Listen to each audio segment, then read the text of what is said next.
A Dodgers player just said the World Baseball Classic feels bigger than the World Series. And for some fans, he might actually be right.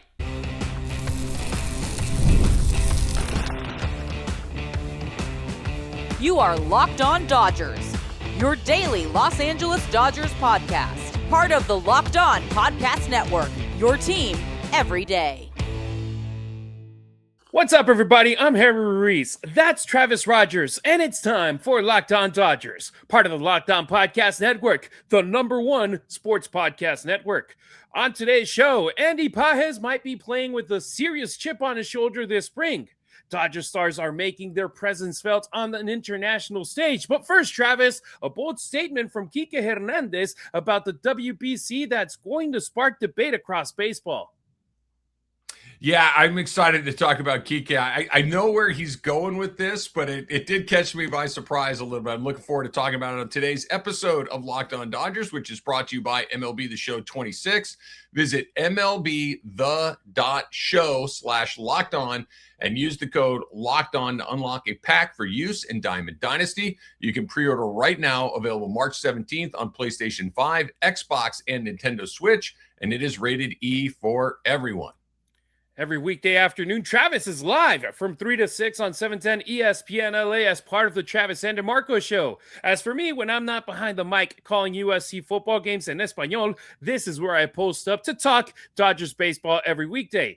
If this is your first time dropping in, welcome. You're exactly where you should be. And if you're an everydayer, you already know this show runs on your energy. Are you watching on YouTube? Subscribe and turn on your notifications so you're always locked in. Or leave us a 5-star rating on Apple Podcasts, Spotify, or wherever you get your podcasts to spread the word to more Dodgers fans. If you ever want to be a part of the show, it's easy. The Locked On Dodgers listener line is always open. 2793-LOCKED. That's 279-356-2533. Call and leave us a voicemail anytime, or you can text us as well. Kiké drops a baseball bombshell. WBC over the World Series? The World Baseball Classic always brings passion, energy, and national pride every 3 years. But a recent comment from Dodgers utility man Kiké Hernández might take that conversation to a whole new level, because even though Kiké can't play in this year's tournament because he's recovering from offseason elbow surgery, he's still around Team Puerto Rico and following the tournament closely. And while doing so, he said something that's going to make a lot of MLB fans raise their eyebrows. Kiké basically said that the World Baseball Classic feels bigger than the World Series. Now, think about that for a second. This is a guy who knows exactly what the World Series stage feels like. Heck, winning back-to-back championships with the Dodgers, being a multiple-time World Series champ with the Boys in Blue, and being a major part of those titles in October for the Dodgers. So, Travis, when a player with that resume says that the WBC feels bigger, it tells you just how meaningful this tournament is to the players involved, right? Yeah, I think you bring up the most important part. I think you're right. I think that because this has come from somebody who's won the World Series 3 times, it carries extra weight. Had this come from someone who had never won the World Series, I think it would mean something entirely different. But Kiké Hernández speaks from a position of authority. He is not, he's won the World Series 3 times. That is an incredibly small group of people that can claim to have been on that many title teams. I don't agree with him, but I understand where he's going. I think this is one of these things that if you are, on one of these very select teams, and I think that Puerto Rico is one of these teams. I think there are maybe 4 teams that could look at this as the most prestigious thing that they could win. I think it's Puerto Rico, it's the Dominican Republic, it's Japan, and it's the United States. That those 4 teams have a real chance of winning this tournament, year in and year out. But here's why I disagree. I think that the reason that the World Series is more prestigious, is a more challenging thing to win, is it is a 6-month slog to get through this, that so many things have to go your way. You have to be good for, by the time the playoffs are done, and throw spring training in there, you're talking about an 8.5-month window where you have to stay healthy, where you have to be really good, you have to fight through injury, all of these different things. Whereas the WBC, it's like 2 weeks, right? It's just a totally different thing. So I'm not saying that WBC is anything other than a great tournament. It is fantastic. I like it too, but the players have to go through a totally different dynamic to win a World Series as you do a WBC. And the other thing is the teams in Major League Baseball are better than the teams in the WBC across the board. Now, the Dominican team and the Japanese team, they're amazing. Don't get me wrong. They're the Puerto Rican team, amazing.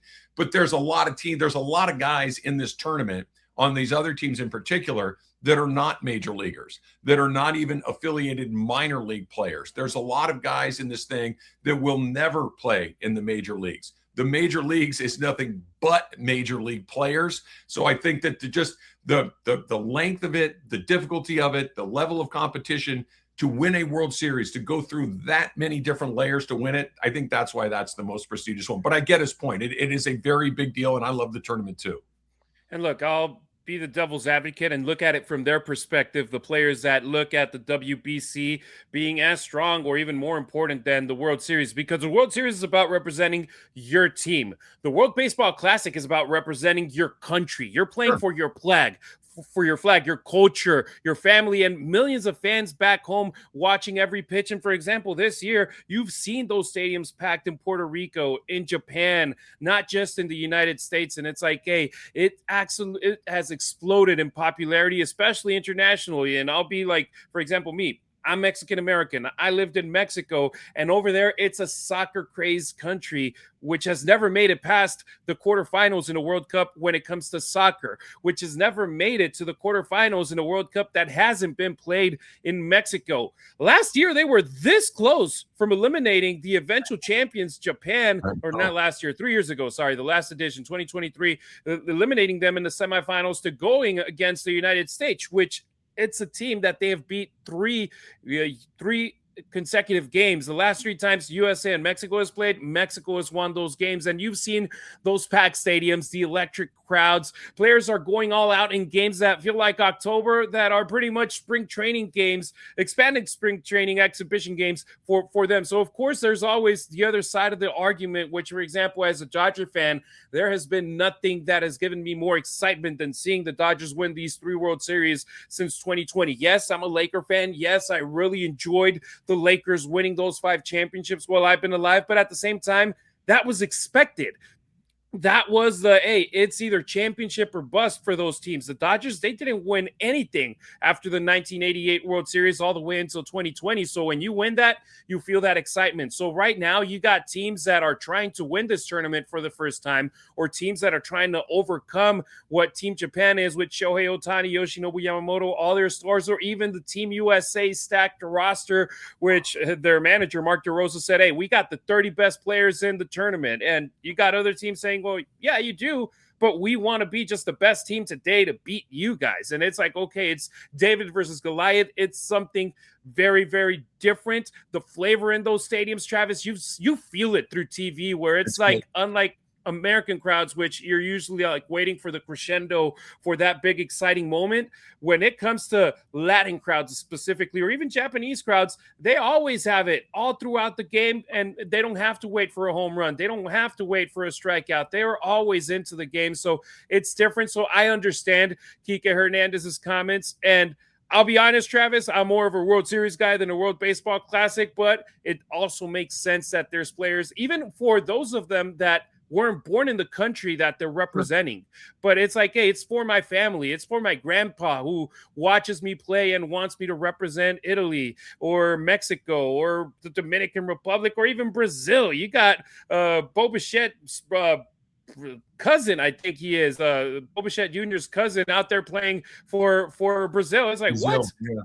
It's something really cool, and it has been fun to watch, and I hope that it just reaches those levels of, it's like the World Cup that we get in soccer every 4 years now with baseball, and I think it's getting there. Yeah, it's making progress. It's bigger today than it was when the tournament launched about 20 years ago, and that's really all you can hope for, is that it continues to grow and it continues to become more prestigious and it continues to get more countries involved. I think, the reason that the World Cup is the ultimate prize in soccer is all the best players are playing in this tournament. This is kind of spread out a little bit differently. We get most of the best players. It's not all of them. There are a lot of guys that are still not there. And and again, I think one of the things that we get in trouble with, talking about things like this is that in order to make the point of the one that we might like more than the other, we tend to dismiss the other. They're both great. We are both really big fans of the WBC. I've been looking forward to this. I've enjoyed watching the games. It's really fun.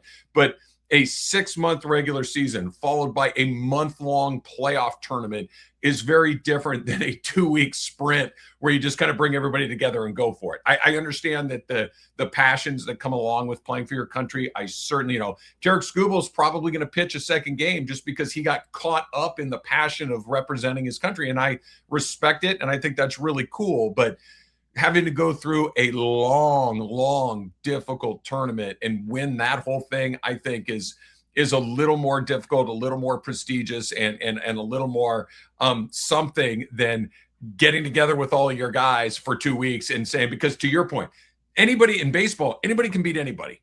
Anybody can beat anybody. If you get a good pitcher that's on a day, the other guys aren't swinging the bat all that well, you can do it. But over 6 months, no. That's not how that works. Over 6 months, the better team is going to now, and it's shorter tournament. That's why the playoffs are so much fun. But give me the World Series.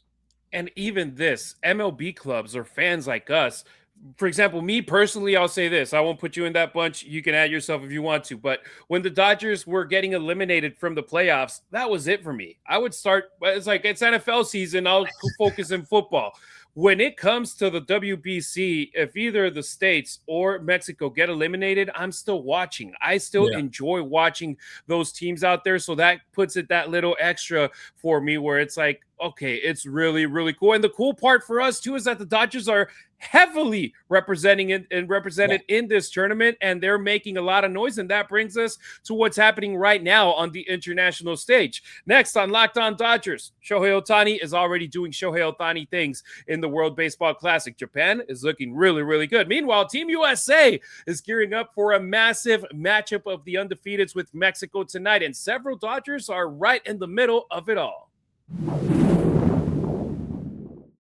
All right, today I'm thrilled to be talking about our sponsor, MLB The Show 26. The greatest game in baseball is back with its newest installment, and baseball fans are going to have a hard time pulling yourself away from this one. Let's talk a little bit about one of the guys here on the top 100. I'm talking about Blake Snell, who, of course, is number 45 on this list. See, here's one of the things I love about this game. This is one of the things you actually get to pitch like these guys. You actually get to think like these guys, kind of crawl inside your head with these guys, how you want to attack the opposing team, how much you want to go, how much you kind of want to lay back. It's just incredibly fun to kind of get to be a big leaguer for a moment. The excitement of getting to play in franchise mode as your favorite team and the play, it makes you just want to watch real baseball all that much. And of course, you can live the dream of being a big league player in the show's career mode. And if you are a gamer, a baseball fan, or you just want to enjoy America's favorite pastime in a new and exciting way, you're going to love MLB The Show 26. Play as your favorite team and franchise players to see if you have what it takes to win your World Series. Visit MLB.show/locked-on and use the code LOCKEDON to unlock a pack for use in Diamond Dynasty. Internet connection is required. You can pre-order right now, available March 17th on PlayStation 5, Xbox Series S and X, and Nintendo Switch. It is rated E for everyone. When work is piling up and that one open role is still empty, you don't have time to wait around. That's where Indeed Sponsored Jobs comes in. Sponsored Jobs puts your listing in front of people who actually fit the right skills, experience, and location. So you're not just crossing your fingers the right candidate stumbles across your post. In fact, while I've been talking, 27 hires were made on Indeed worldwide, according to Indeed data. Locked On Dodgers listeners get a $75 sponsored job credit to give your post the boost that it deserves. Go to Indeed.com/podcast to get started and support the show. Need to hire? This is a job for Indeed Sponsored Jobs. Visit Indeed.com/podcast to get that $75 sponsored job credit. Terms apply. If you've been thinking about joining the Everydayer Club, now is the time. Again, you get ad-free shows and access to our group chat on Discord. And if you're signed up before the NCAA tournament tips off, you can get into our Everydayer Club bracket pool on Discord for a chance to win Locked On merch. It'll be a lot of fun. Right now, you can use the code MARCH to get your first month free. Head to lockedondodgers.supercast.com or tap the link in the show notes for more. Dodgers are taking over the World Baseball Classic. If you've been watching the World Baseball Classic so far, one thing has been very, very clear. There's Dodgers players everywhere, and many of them are already making big impacts. Let's start with Team Japan. We kicked off Friday's show talking about Shohei Ohtani going berserk in the second inning with 5 runs batted in. He ended up with 3 hits, including a home run, and they've looked as one of the most dangerous team in the entire tournament. Travis, they're 3-0 in pool play, and they've done it in impressive fashion. Yes, the first game, they absolutely demolished their opposition. The last 2, they were a little bit tighter against Korea and Australia, and no surprise who's leading the charge, Shohei Ohtani, who is doing what he does best, dominating in the world stage. Yeah, I just am running out of words of what to say about this guy. It's just every time he steps on a baseball field, he does something that is amazing and extraordinary. And I'm old enough to have gotten to see the very best of Michael Jordan. I never thought I'd see that again. I saw the very best of Tiger Woods. I never thought I'd see that again. I think, Wayne Gretzky, certainly when he was at his peak, was better than everybody by a mile. And that's where Shohei is. It's just, he is so much better than everyone else when it comes to playing baseball. And it's a real pleasure to watch. And, for guys like you and me and the Dodger fans here on Locked On Dodgers, that we get to see him, a couple hundred times a year between spring training, the playoffs, the regular season. It's just, it doesn't get any better than this. I just really have to remind myself, pinch myself a little bit to sit back and just take this all in, because we're never going to see somebody like this. By the time another guy like this comes around, you and I are going to be long gone, Harry. It's just where it's not going to happen again. So when he's doing it in the WBC, I marvel at it. When he does it during the regular season, I marvel at it. He does it in the postseason, I marvel at it. And, he hit another home run against Korea. He just shows up every single time, and I've never seen anything like it. I just love watching him play baseball. Yeah, so far, 5 for 9 in 3 games, 2 home runs, 6 RBIs, and he's already drawn 4 walks. So basically, pitchers are already learning the same lesson MLB pitchers know very well. You can't make a mistake with Shohei Ohtani up at bat. What's funny? It's like, I wonder if we're getting closer to the point where they're going to start. And I guess maybe you can't do it when you're playing the Dodgers because there's just too many other good players. But how long until he gets the Bonds treatment? We saw what happened in the World Series, right? When was that Game 3 where he had, the home runs and the doubles? They walked him. He was on base 9 times. Like, basically just, you know what? We're done with this. We're just simply not going to throw you any strikes. Go ahead. Go stand on first base the rest of the night. I don't care. I'll take my chances against Kyle Tucker and Mookie Betts and Max Muncy and Will Smith and Freddie Freeman and everyone else. Like, there was a time where Bonds was like, no, we're not doing it. We're just not going to pitch to you. Put him down there. And we have to be getting close to something like that with Shohei, I think.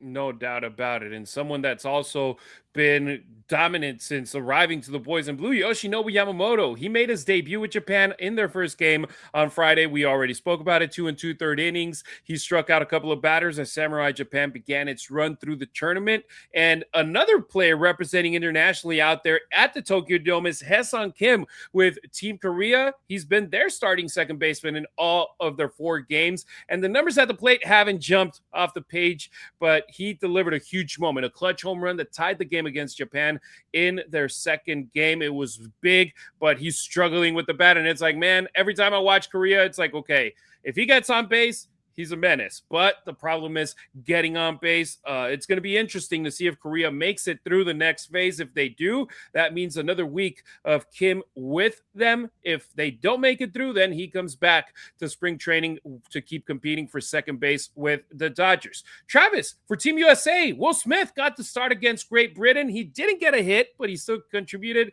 with 2 walks. Drove in a run, and we're still waiting to see Clayton Kershaw make his tournament debut. And I feel the closer we get to the end of the pool stage, then we're going to be like, okay, maybe we won't get to see him.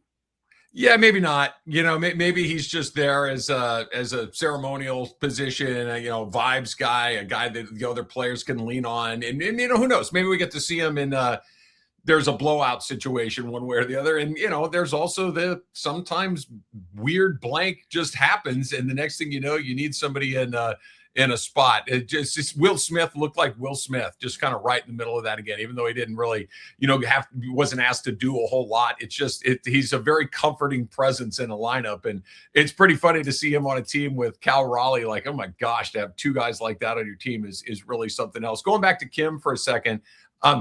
I think that if he stays with Team Korea for a longer, if they're able to kind of advance, good for him. I think that's a really good environment. These are high pressure at bats. You're seeing a lot of major league caliber arms. I think that's very good for him. And if the Koreans don't advance particularly far and he comes back to Dodger camp, I think that's fine too. I think he needs to hit. Like you said, one of the oldest adages in baseball, you can't steal first base. You got to hit. You got to get on base, because when he's on base, he presents a whole lot of problems. We know he can deal with the major leagues defensively. You can put him at short and give Mookie a spell if you need to. You can put him at second every day if you need to do that. You can fill him in the outfield if you need to do that. But he's got to hit a little bit. And it just, maybe he can, maybe he can't. But the more at-bats he gets against high-quality arms, I think the better for him, whether that's in Dodger camp or whether that's in the WBC.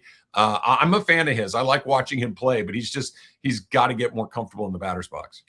And it's interesting. For example, Team USA is getting the best shot from every team that they take on. For example, with Brazil, they won 15-5, but they scored 7 of those runs in the 9th inning instead of being able to mercy rule them earlier in the game. Mexico was able to beat Brazil 16-0 to end the game early out there in Houston today. Mexico, USA, that's going to be huge at 5 p.m. And of course, we're going to be talking about it here on Locked On Dodgers tomorrow. Meanwhile, Edwin Diaz, he closed the door for Puerto Rico in their 5-0 shutout over Colombia, working the 9th as the Boricuas improved to 2-0 in pool play. They now get a huge matchup with Cuba, which should bring plenty of intensity. Travis, for Diaz, it was like, man, going back to that stage where unfortunately 3 years ago he suffered that year-ending injury, being able to pitch, being able to do it in front of his fans and be like, okay, I'm back. Let's go over to Miami whenever they advance to the next round and keep making noise.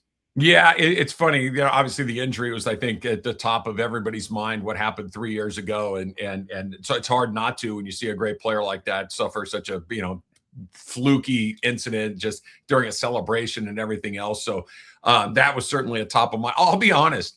I have not turned the page in my mind. I just haven't seen him in a Dodger uniform enough to think of him as the Dodgers closer. I know that he is, and I know that he's going to be in LA this year, but when I see him, my brain still thinks Mets. I need to see him as a Dodger pitcher more often before, because when you see Will Smith, you think Dodger. When you see Ohtani and Yamamoto and even Kim, it's like, we've only seen them as Dodgers. Ohtani's case, we've seen him as a Dodger the last couple seasons, but just with Edwin Diaz, I haven't thrown the switch in my brain of, oh yeah, that's a Dodger right there. I still think of him as a member of the New York Mets, so I need to make the mental adjustment there. Once he hits the trumpets at Dodger Stadium, that's all going to change. So while Dodgers are shining internationally, back in Arizona, another player is making a serious statement, and it might matter a lot when the regular season arrives. Coming up on Locked On Dodgers, Andy Pages looks like he spent the entire offseason thinking about one thing: redemption. MLB opening day is almost here, and you can feel it, right? Fresh starts, big expectations, and that first crack of the bat. And whether it is a breakout rookie or a division race that goes right down to the wire, there's nothing like quite being at the ballpark for all of it. The only problem, of course, is getting tickets. That can feel like a grind, long queues, surprise fees, and the worst part, prices jumping right at checkout. That's why Game Time was here, right? The Game Time app gives fans the advantage with constant innovation. It's how you unlock amazing tickets and experiences in just a few taps. It's super easy to use. The Game Time guarantee means you get 100% authentic tickets delivered on time at the best price. And here's the best part: fees are included in the price you see. What you see is what you pay. period, right? That means you can follow your favorite team and you get alerts when new deals drop. It's a great way to make sure that you don't miss a thing. 2 taps and it's done. No stress, no hidden fees, just great seats in minutes. That's what makes it so easy and easy to go at the very last minute to hit a game. Take the guesswork out of buying your MLB tickets with Game Time. Download the Game Time app, create an account, and use the code LOCKEDON for $20 off your first purchase. Terms apply. Again, create an account, redeem the code LOCKEDON for $20 off. Download the Game Time app today. Hey, this is Jeff Carr from Locked On Reds, and I've reached the point in my life where my wife and I are looking toward the future. We've got the house, we've got the career, we even have an awesome dog, but now we need to secure that future. That's where Ethos comes in for us. When I look at this insurance or that insurance and I try to pick one, I might as well be reading an entirely different language. Ethos clears up the noise and gets me set up with exactly what I need, because Ethos makes getting life insurance fast and easy, and it's 100% online. You can get a quote in seconds, apply in minutes, and get same-day coverage. Protect your family with life insurance from Ethos now by going to ethos.com/LockedOnMLB. In as little as 10 minutes, you can get a free quote and up to $3 million in coverage at ethos.com/LockedOnMLB. That's ethos.com/LockedOnMLB, ethos.com/LockedOnMLB. Application times and rates may vary. Don't forget to follow us on YouTube and across all social media at Locked On Dodgers. You can find Travis at Travis Rodgers on X and Instagram. Meanwhile, I'm on X at Harry Ruiz, Instagram at Harry_Ruiz, and TikTok at Harry Ruiz_. Andy Pages is on a redemption tour. Spring training numbers can be misleading, but sometimes they also tell you something about a player's mindset. And right now, Andy Pages looks like a player on a mission, being one of the hottest hitters in Dodgers camp early in Cactus League play, because in one of his recent games, he wasted no time making an impact with a 407-foot solo home run early in the matchup. But even though that was his first spring training homer, Travis, you could also go in that exhibition game against Mexico doesn't count towards Cactus League play. He also went yard. He's been swinging a very hot bat, 390 slugging percentage, pushing 740 as well. So it's like, okay, you can see a guy that last year we were talking about, he should be in the All-Star. And then after the All-Star break, he declined in the playoffs. No and ifs or buts. He was terrible with the bat. He saved us with his glove in Game 7 of the World Series. But it's like, okay, he has an opportunity to be like, to my left, I got an all-star. To my right, I got an all-star in the outfield. I look up to the front, and I got all-stars, all MLB players, Hall of Famers in front of me. If there's one guy who you look at and be like, he could potentially be out of place, it's him. But at the same time, it's like, hey, I got to raise my level to theirs and start contributing consistently to this team and not just be like one half one player, the second half another player. Yeah, I think there's a fun little game you can play with your Dodger fan friends and ask them, last year, who was second on the team in home runs? Everybody knows Shohei, who led the team in home runs. Like, who was number 2? Somebody's got to be paying pretty close attention to know that the answer to that is Andy Pages. Andy Pages had a really good year last year. Not just he had a very good year. This was only his second full-time year and really his first full season in the major leagues before he was kind of up and down a little bit. He's a good player. I am very, very bullish on him. I like that he's off to a good start in spring training for whatever that's worth. But here's why I like him. He does the thing that I think is a really positive sign for a young player. He's adjusted when there's been struggles, right? Like, and I'm not trying to throw cold water on this guy, but think of when James Outman came up for the Dodgers. James Outman came up and was tearing the cover off the ball. No one could get him out for about a month and a half. And then the major leagues, their pitchers are really good. The scouts are really good. Hey, he struggles with this. In Outman's case, it was high velocity above the waist, right? He never figured it out. He was never able to adjust to the adjustment. Andy Pages shows up, has pretty good success. They adjust to him. He dips back down, but then he comes back out of it again. I think that's shown he can kind of work his way through the major leagues, adjustment to adjustment to adjustment. He was really good last year until towards the end of the year, and then he went ice cold. Now, if he was ice cold in May as opposed to being ice cold towards the end of September and October, I don't think we talk about it too much. It's just one of those weird things in baseball where guys get cold. It is what it is. And then they come back out. The other thing I really like about Andy Pages is despite being ice cold, despite basically getting benched towards the end of the World Series and not really getting to play, he was good to go when they needed him. When they put him back in to be a defensive replacement, he was there. He wasn't pouting. He wasn't sulking. He wasn't doing the thing that a lot of times do, like, man, why is this happening to me? He went out there and made a play that might have saved their World Series bacon. So I hold him in very high regard. I think he's going to have a great year. Like you mentioned, he's surrounded by elite talent. He's one of those guys that I think is going to get a lot of good pitches to hit. And if Andy Pages is, and I don't even like the least good player on your roster, I'm not going to say he's the worst player on your roster. He's the least good player in your starting 8. It's a pretty darn good team. The guy that hit nearly 30 home runs is your least good player. That's a pretty darn good team and a pretty darn good player. I'm very bullish on Pages. Yeah, if he is the guy ranked in your MLB The Show the lowest in your lineup, you're in a pretty good position because he could take that spot in any other team and be a middle of the lineup guy. He could be 100%. Batting 5th. He could be batting 6th with the Dodgers. You know, he's going to be either 8th or 9th, not because of the way he plays, but because of who is around him. So the October part still gets me. He went 4 for 51. He hit under 100.